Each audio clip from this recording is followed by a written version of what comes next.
নাহিদ ইসলাম।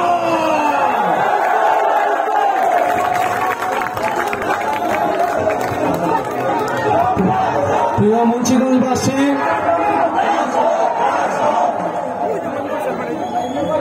আসসালামু আলাইকুম রহমতুল্লাহ। আমরা প্রথমে দুঃখ প্রকাশ করে নিচ্ছি, আজকে জুমাবার, আমরা নানান কারণে লেট করে ফেলেছি। তারপরে আপনারা এসেছেন, কথা শুনছেন, আপনাদেরকে এ কারণে ধন্যবাদ জানাই। আমরা খুব অল্প সময়ের মধ্যে আজকের এই পথসভা শেষ করব। মুন্সিগঞ্জবাসী প্রমাণ করেছে মুন্সিগঞ্জে জাতীয় নাগরিক পার্টির যে অস্তিত্ব, জাতীয় নাগরিক পার্টি মুন্সিগঞ্জের জনগণের অধিকার রক্ষায় প্রস্তুত, নতুন বাংলাদেশ বিনির্মাণে প্রস্তুত।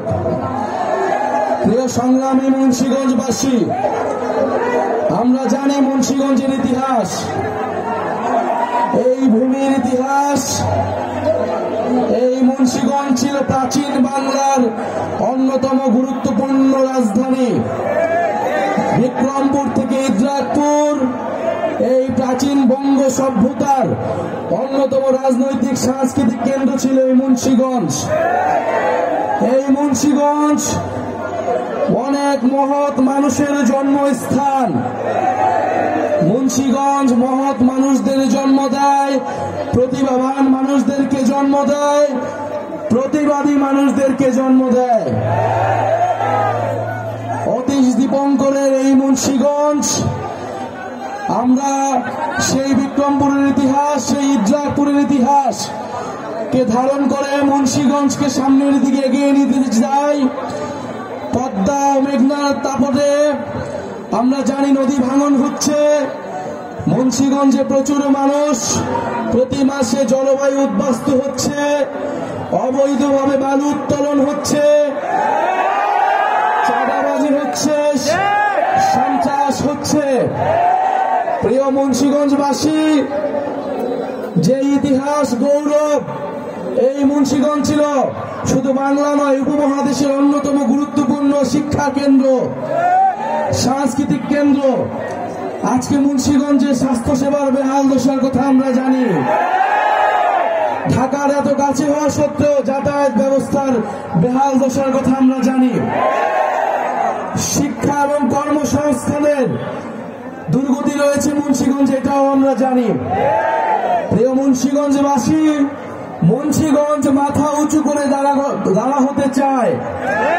মুন্সিগঞ্জ সেই বিক্রমপুর, সেই ইদ্রাকপুরের ঐতিহ্যকে ধারণ করে দাঁড় হতে চায়। প্রিয় মুন্সিগঞ্জবাসী, মুন্সিগঞ্জের তরুণ যুবকেরা, মুন্সিগঞ্জের আলেমেরা, নারী সমাজ, শ্রমিক জনতা লড়াই করেছিল ফ্যাসিস্ট স্বৈরাচারের বিরুদ্ধে। মুন্সিগঞ্জবাসীকে আমরা জানাই লাল সালাম। আমরা জানি সামনে আমাদের আরেকটি লড়াই আসতেছে, আমরা সেই লড়াইয়ের প্রস্তুতি নিচ্ছি। আমরা জানি আমাদের লড়াই অনেক ফ্রন্টে করতে হবে। প্রিয় মুন্সিগঞ্জবাসী, সেই সাহসিকতার সাথে সামনের এই নতুন বাংলাদেশ বিনির্মাণের লড়াইয়ের সাথে থাকবে আমরা জানি। প্রিয় মুন্সিগঞ্জবাসী, আমরা আজকে আপনাদের কাছে ওয়াদা করতে এসেছি, ওয়াদা নিতে এসেছি। গোপালগঞ্জে হামলা চালানো হয়েছে, বাংলাদেশের আরো 10টা জায়গায় হামলা চালানো হবে, আমাদেরকে দমন করা যাবে না। সংগ্রামী মুন্সিগঞ্জবাসী, মুজিববাদের বিরুদ্ধে যে লড়াই, যে যুদ্ধ আমরা ঘোষণা করেছি গণ অভ্যুত্থানের মধ্য দিয়ে, ফ্যাসিবাদী ব্যবস্থা বিলোপের যে লড়াই আমরা শুরু করেছি, এই লড়াই সমাপ্ত না করে আমরা শেষ থামব না। প্রিয় মুন্সিগঞ্জবাসী, আপনাদেরকে এই নদী ভাঙন থেকে রক্ষা করব আমরা, নদী দুর্যোগ থেকে রক্ষা করব আমরা। এই মুন্সিগঞ্জের হাজারো মানুষ প্রবাসে থাকেন, আমরা সেই প্রবাসীদের ভোটাধিকারের পক্ষে কথা বলছি। অনেকে বলছে প্রবাসীদের কোনো অবদান নাই, তারা কেন ভোট দেবে? প্রিয় মুন্সিগঞ্জবাসী, আপনারা আপনাদের পরিবারের সদস্য যারা রয়েছে প্রবাসে, তাদেরকে সচেতন এবং সরব হতে বলুন। প্রবাসীরা বাংলাদেশের অংশ, আমরা তাদের ভোটাধিকার নিশ্চিত করব ইনশাআল্লাহ। প্রিয় মুন্সিগঞ্জবাসী, আজকে জুম্মাবার, আমরা সবাই মসজিদে যাব। এই মুন্সিগঞ্জের মসজিদে আমরা একত্রে আপনাদের সাথে নামাজ পড়ব। আমাদের সৌভাগ্য হয়েছে আপনারা আমরা একসাথে নামাজ পড়ব। আমরা আমাদের শহীদদের জন্য দোয়া করব, আহত ভাইদেরকে জন্য দোয়া করব, এবং আমরা দোয়া করব বাংলাদেশের উপর আল্লাহর রহমত আসবে। বাংলাদেশ যে নতুন বাংলাদেশের জন্য আমরা লড়াই করে যাচ্ছি, ইনশাআল্লাহ আমরা সেই লড়াইয়ে জিতব। আমরা আমাদের সাথে উপরালা রয়েছে, নিচে বাংলাদেশের জনগণ রয়েছে, আর রয়েছে মুন্সিগঞ্জের প্রতিবাদী জনগণ। সংগ্রামী মুন্সিগঞ্জবাসী, ভয়ের কোনো কারণ নেই, আপনারা সচেতন হন। গণ অভ্যুত্থানে আপনার সন্তান জীবন দিয়েছে, আপনাকে এবার কথা বলতে হবে। এলাকায় এলাকায় পাড়ায় পাড়ায় আপনারা সরব হন, প্রতিবাদের সংস্কৃতি গড়ে তুলুন।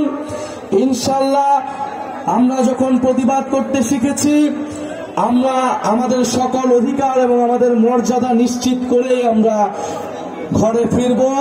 দেখা হবে নতুন বাংলাদেশে। মুন্সিগঞ্জে এসে আমরা আমাদের যাত্রা শুরু করলাম। ইনশাআল্লাহ প্রতিনিয়ত আমরা মুন্সিগঞ্জে আসব। মুন্সিগঞ্জ আমাদের, আমরা মুন্সিগঞ্জকে নিয়ে আমরা নতুন বাংলাদেশ বিনির্মাণ করব ইনশাআল্লাহ। আমরা আপনাদের আজকে সময় স্বল্পতার কারণে আমাদের এখানে অনেক গুরুত্বপূর্ণ নেতৃবৃন্দ কথা বলতে পারেনি। আমাদের যারা জাতীয় নাগরিক পার্টির স্থানীয় নেতাকর্মী রয়েছেন, জাতীয় যুব শক্তি রয়েছেন, জাতীয় শ্রমিক উইং এবং ছাত্র সমাজ এবং শহীদ পরিবারের যারা রয়েছেন, তাদেরকে আন্তরিকভাবে ধন্যবাদ এবং কৃতজ্ঞতা জানাচ্ছি। আপনাদের সাথে আবারও দেখা হবে। আসসালামু আলাইকুম।